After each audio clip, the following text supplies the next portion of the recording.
Bonjour à toutes et bonjour à tous, je suis ravie de vous retrouver pour vous présenter un vlog spécialisé dans les jeux Art Nouveau. Alors, pour ceux qui me connaissent, vous savez que je suis graphiste, donc forcément c'est un des courants du graphisme voilà, qui est le plus connu, je dirais, et notamment, voilà, ce que vous avez des illustrateurs comme Muncha, je les oublie, ça reviendra, mais voyez, l'art nouveau, on est en cette fin de 19e, début 20e, avant de passer à l'art déco. Donc c'est une période, si vous voulez, où on a glissé progressivement des formes naturelles de la nature.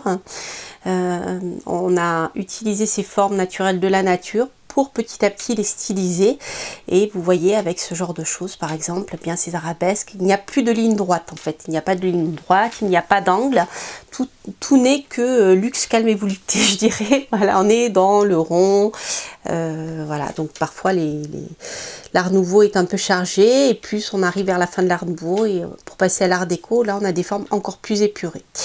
Donc voilà pour ce qui est de l'art nouveau en général. Alors moi c'est, je dirais, une des périodes de l'art, quel qu'il soit, hein, que ça soit le graphisme, que ça soit la peinture, que ça soit le design de l'immobilier. On ne parlait pas de design encore, mais vous voyez ce genre de choses, que ça soit les maisons, si vous regardez par exemple le métro, les stations de métro à Paris anciennes, vous voyez, vous êtes dans cet esprit-là, art nouveau, avec les marquises, etc.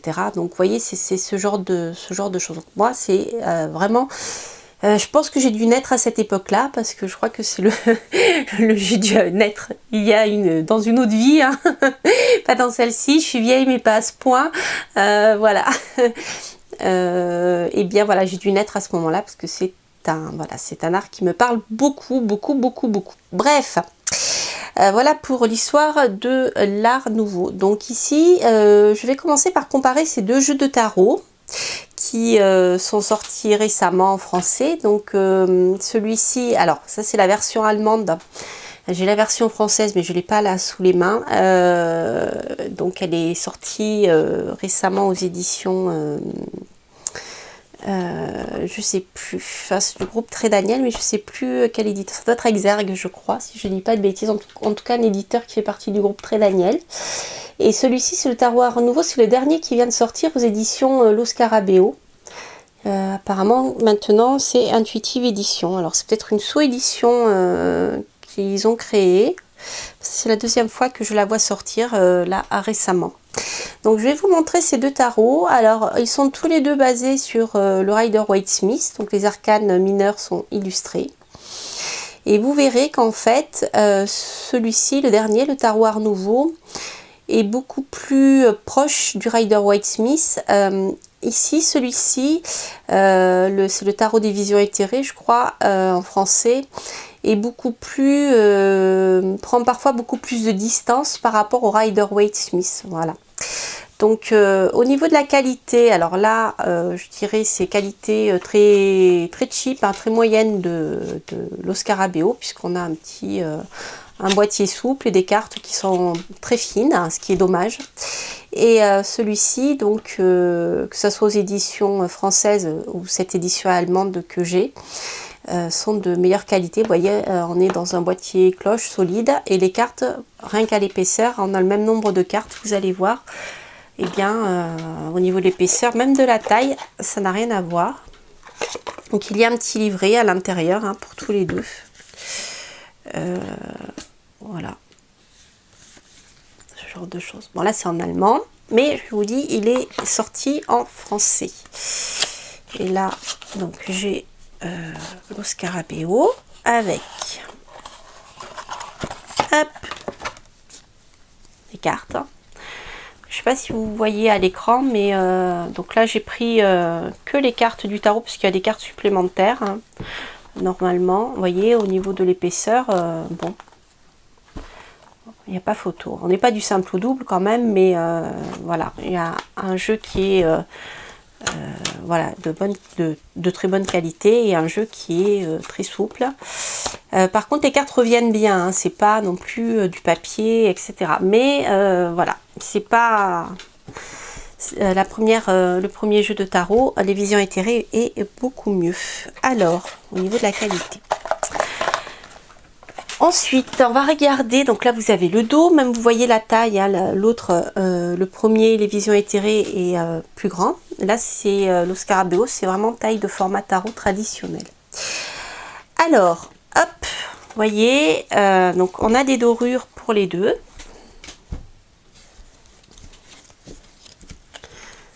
Voilà, je ne sais pas si vous voyez bien, on a ce genre de choses. Donc c'est vraiment, je dirais, deux approches très différentes. Donc on a les volutes propres à l'art nouveau qui se retrouvent, hein, même ici chez la police de caractère. Là on n'a aucune écriture, on n'a que les chiffres. Et vous voyez parfois ici, on est dans des illustrations qui se rapprochent de l'art nouveau, mais beaucoup moins que celle-ci, je trouve. Par exemple, les personnages féminins, vous voyez, sont dessinés comme pour le tarot de Moucha, ce genre de choses. Alors que là, ici, on est dans des illustrations qui empruntent à l'art nouveau, mais qui sont quand même proches de, je dirais, des illustrations... Vous voyez ici, on a ce genre de choses. Vous voyez, voilà, on est un peu dans l'art nouveau, mais beaucoup moins que celui-ci. Vous voyez, si je vous montre ici le 9 de coupe, eh bien, on est très proche du Rider-Waite-Smith. Voilà, alors ce que je vais faire, je vais vous montrer quelques cartes, pas toutes, hein, de ce tarot-là. Hop. Alors là, je dois avoir les arcanes majeurs.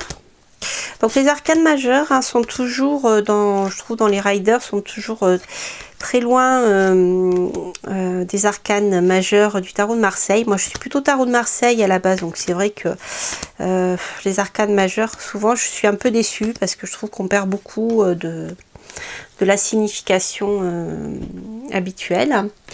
Mais là, voilà, je vais vous montrer surtout les arcanes mineures,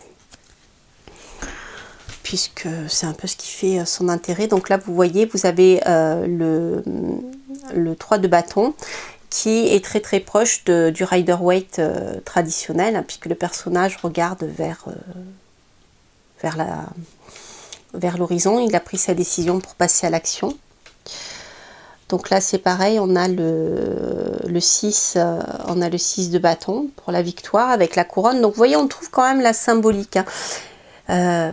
Mais je trouve que par rapport au rider traditionnel, il s'en éloigne un peu plus. Là on est vraiment, vous voyez ici dans le rider, je dirais presque...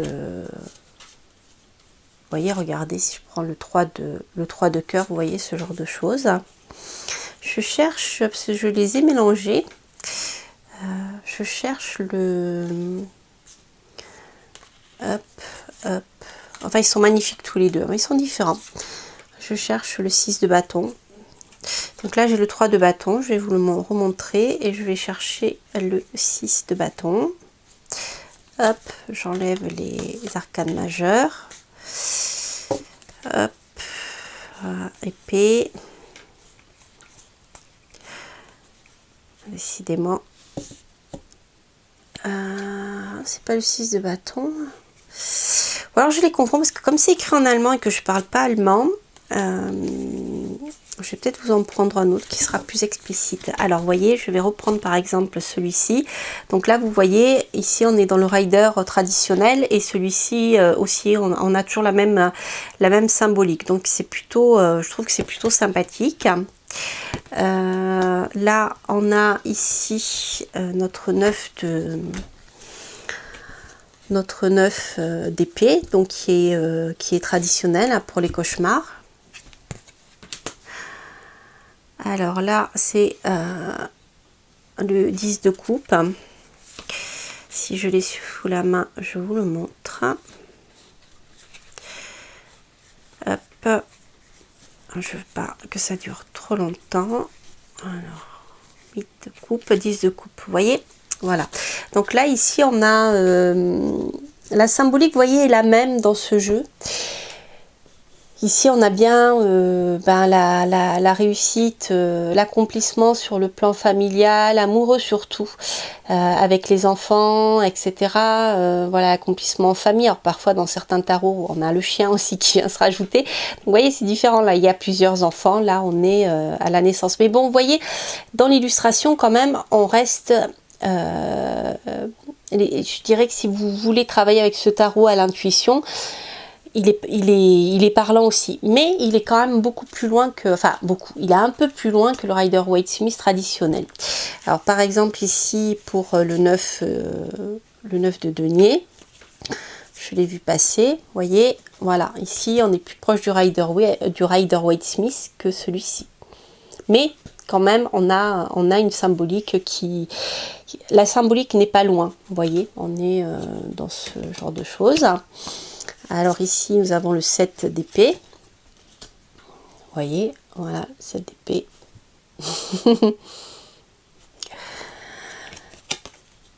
Alors, ça c'est le roi de bâton. Décidément, l'allemand est trop loin. J'ai très peu appris, donc comme je travaille grosso modo à l'intuition. La qualité est super, je vous donnerai l'éditeur si vous voulez, si vous parlez allemand. Si vous voulez l'acheter en allemand, je ne sais pas s'il existe toujours. Moi je l'avais acheté en allemand pour tester l'éditeur d'ailleurs. Bon, c'est pas grave, j'ai dû l'enlever. Je vous en montrerai un autre. Voilà, ici on a le 5 de denier. Alors le 5 de denier, si je l'ai, je vous le montre.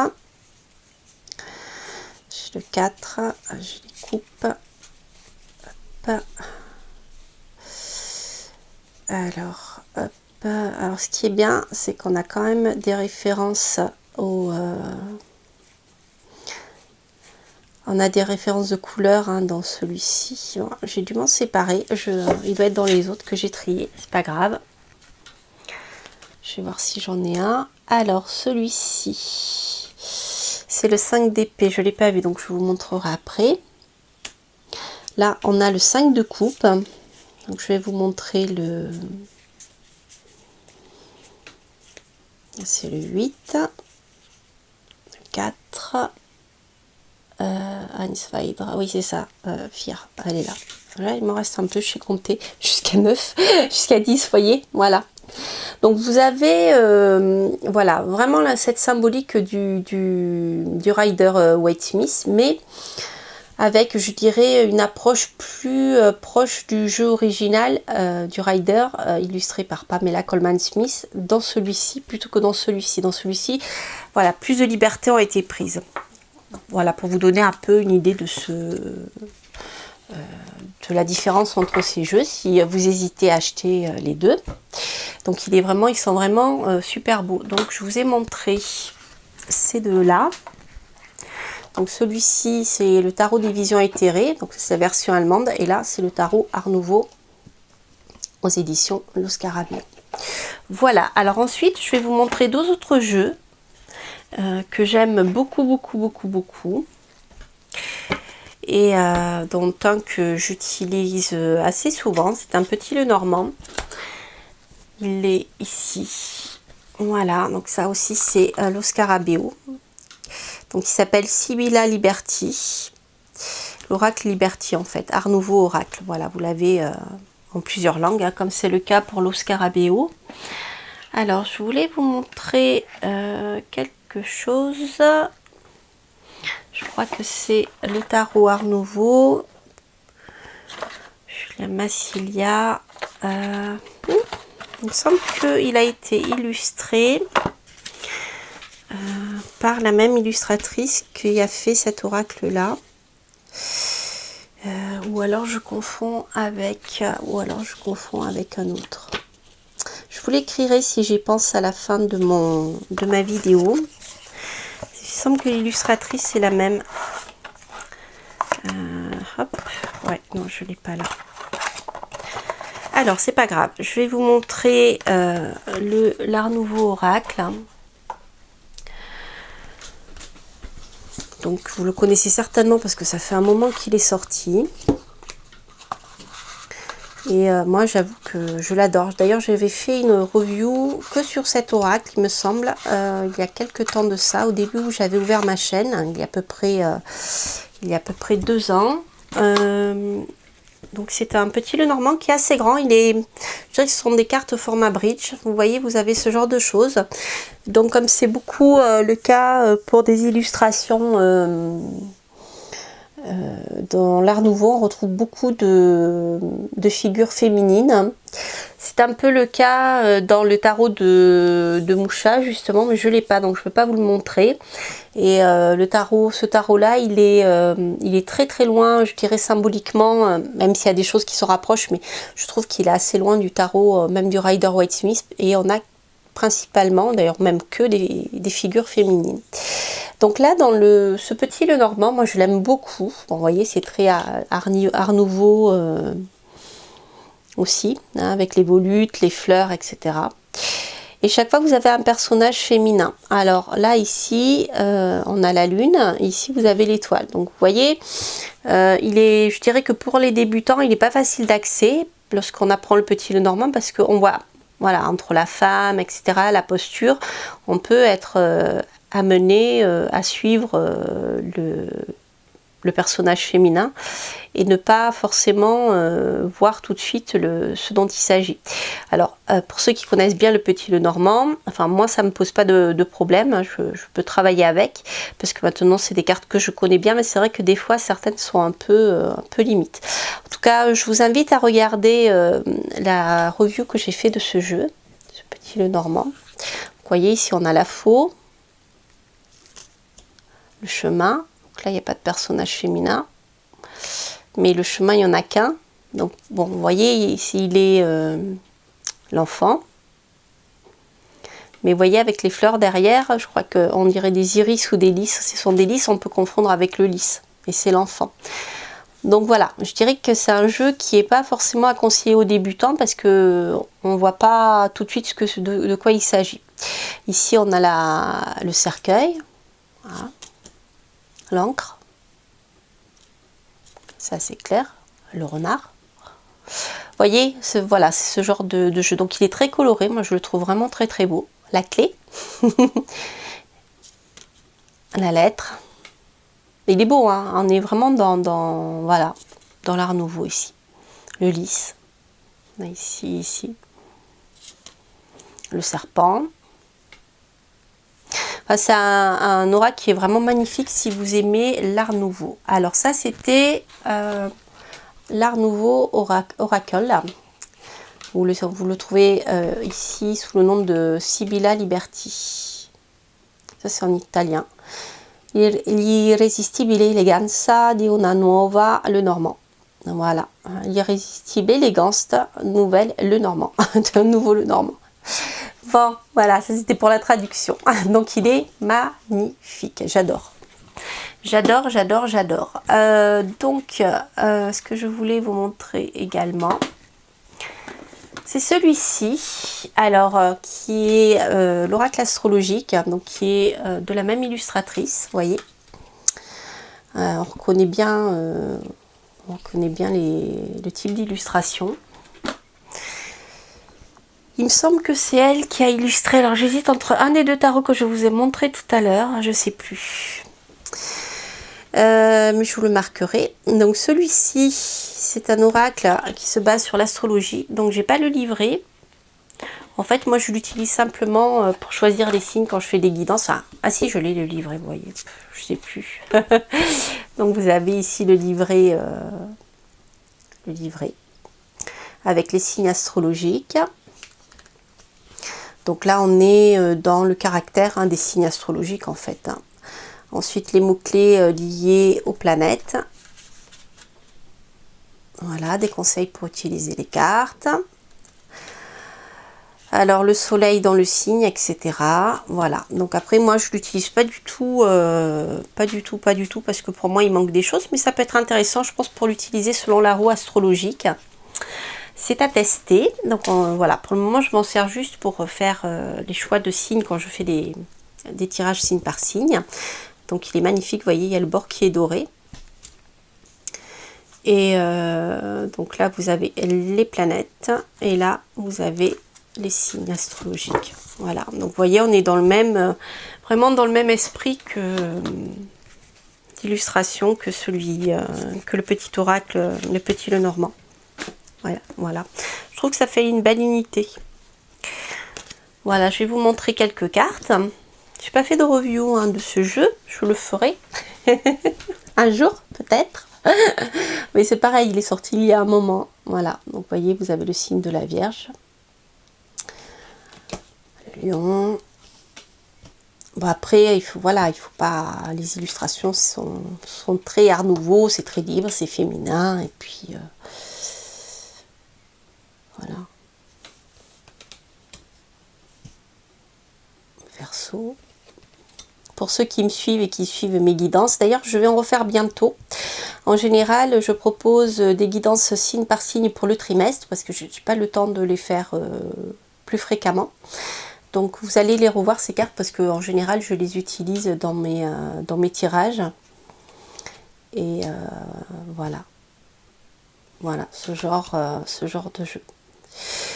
Voilà chers amis, pour ce qui est, eh bien je vais vous montrer quand même quelques cartes. Je vais pas vous quitter aussi vite, j'allais vous quitter là, mais non, mais non, mais non. Donc vous voyez, vous avez Saturne, voilà, les planètes ici.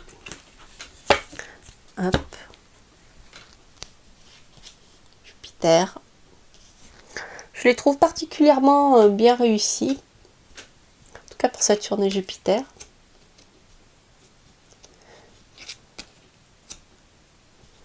Donc là, vous avez toutes les planètes, même les transsaturniennes. Vénus aussi, elle est bien réussie. Mercure. Uranus. Et j'en ai perdu un. Il m'en manque plusieurs. Il me manquait Mars, qui doit être quelque part. Quelque part, je sais pas où.